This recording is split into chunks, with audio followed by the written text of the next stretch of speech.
আসসালামু আলাইকুম। আজকে কথা বলবো সাউথ কোরিয়ার স্টুডেন্ট ভিসা নিয়ে। অনেকেই আসলে সাউথ কোরিয়াতে পড়তে চান। তো আসলে এখানে অনেক পজিটিভ অ্যান্ড নেগেটিভ দিক আছে। আমার মনে হয় অনেকেই অনেক কিছু জানে না।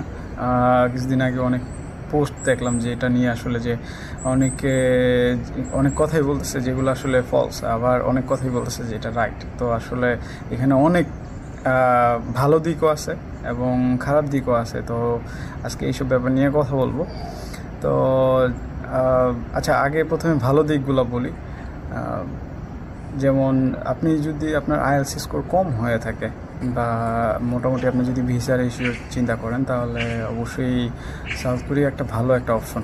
কারণ এইখানে আপনার আইএলটিএস স্কোর লো দিয়ে অথবা আপনার এখন বর্তমানে উইদাউট আইএলটিএসও আপনার ভিসা হচ্ছে এখন, যেটা আর বর্তমানে এখন ই ভিসা দিচ্ছে। তো মোটামুটি আপনার ইউনিভার্সিটি থেকে ভিসা দিয়ে দিচ্ছে, এরকম একটা ব্যাপার, ইস্যুয়েন্স নাম্বার দিয়ে। তো এটা একটা মানে ভালো দিক। আর ভালো দিক হলো যেমন এখানে অন্যান্য দেশের তুলনায় আমার কাছে মনে হয়েছে যে টিউশন ফিসটা একটু কম। যেমন আমার যে ইউনিভার্সিটি, এটা আজ ইউনিভার্সিটি, এখানে ভালো রেজাল্ট করতে পারলে, ভালো পড়াশোনা করলে হয়তো আপ টু 100% স্কলারশিপ দেয়।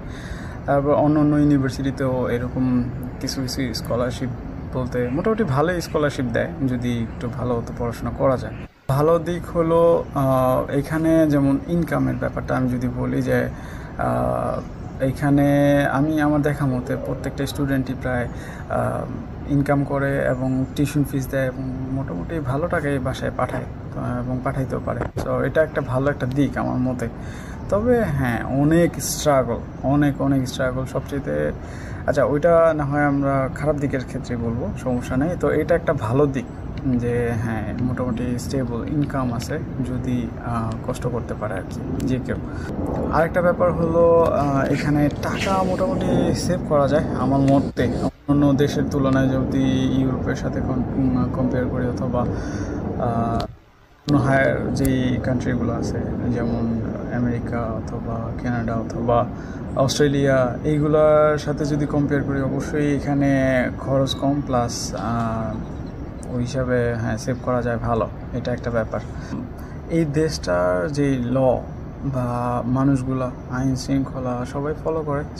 এরকম হয়তো অনেক দেশই আছে, বাট আমার মতে এটা একটা ভালো দেশ ওই হিসাবে। ক্রাইম নাই বললেই চলে। তো এটা একটা খুবই একটা ভালো অপশন।